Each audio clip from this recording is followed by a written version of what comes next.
मंत्री के अधिकारी, उन सब की मिली भगत से घोटाला हुआ है और सब मिलकर इसको दबा रहे हैं। बाप बेटा पट्टा चोर, बाप बेटा पट्टा चोर,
सरकार को और सिरोही के जिला प्रशासन को अल्टीमेटम है, अलर्ट है ये कि पिछले 4 महीने से जिन घोटालों की जांच को दबा करके बैठे हुए हो, उसकी जांच रिपोर्ट तुरंत सबमिट कर दो, वरना आने वाले दिनों में इससे भी व्यापक जन आंदोलन होगा।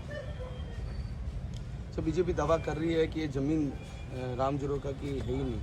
इसके बारे में आप चाहें तो सिरोही में जो भी 60 साल से ज़्यादा उम्र के बुजुर्ग हैं, उन सब से आप जानकारी ले सकते हैं। और आपके बीच में भी 3, 4, 5 लोग सिरोही के ही हैं, उनसे भी आप जानकारी ले सकते हैं।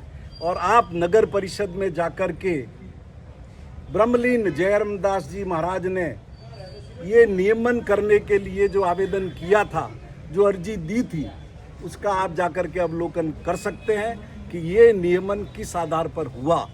ये जमीन यदि राम जरोका के अधिकार क्षेत्र में नहीं थी तो क्या जयराम दास जी अपने घर से लेके आए थे? वो 40-50 साल से सेवा में थी राम जरोका मंदिर के, इसलिए उसका नियमन हुआ। और उन्होंने ये आशंका उस वक्त ही जाहिर कर दी थी जब ये नियमन के लिए आवेदन किया कि लोग इस पर कब्जा करने की फिराक में। पर हम सबका दुर्भाग्य है कि जो बीजेपी धर्म की बात करती है, राम की बात करती है, उसी के लोगों ने ये सारी लूट की, डकैती की। और ये सब जाहिर है, इनके कमिश्नर आशुतोष आचार्य ने एक लाइन जांच रिपोर्ट में गलत लिख दी कि ये बाहर की प्रतीत होती है। जब गवर्नमेंट में सीएमओ में लोगों ने पढ़ा उसको, तो उन्होंने कहा कि प्रतीत होती है, क्या होता है? तब ये जांच भेजी गई है कि ये मंत्री के अधिकारी, उन सब की मिली भगत से घोटाला हुआ है और सब मिलके इसको दबा रहे हैं। पर मैं सिरोही के लोगों को ये भरोसा दिलाना चाहता हूँ, चाहे किसी भी स्तर की लड़ाई लड़नी पड़े, ये धर्म संपदा वापस धर्म स्थान को सौंप के रहेंगे। सर, वो कह रहे हैं निकाय चुनाव है, इसके लिए आप कर रहे हैं, सिर्फ और सिर्फ निकाय चुनाव को टारगेट करते हुए। आप बताइए, मैं कितने महीने से ये लड़ाई लड़ रहा हूँ? सबसे पहले पिछले साल हमने कलेक्टर को 9 दिसंबर को ज्ञापन दिया था 5000 लोगों के साथ में, आपको याद होना चाहिए। तब भी उस कलेक्टर ने, उसको अधिकार नहीं होने के बाद भी उसने जांच बिठा दी। हमने दिया मुख्यमंत्री के नाम पर ज्ञापन, जिससे राज्य सरकार की ओर से जांच आए, क्योंकि कलेक्टर को नगर पालिका के कानून में 100 मोटो किसी तरह का जांच करने का कोई अधिकार नहीं है। ध्यान में आगे।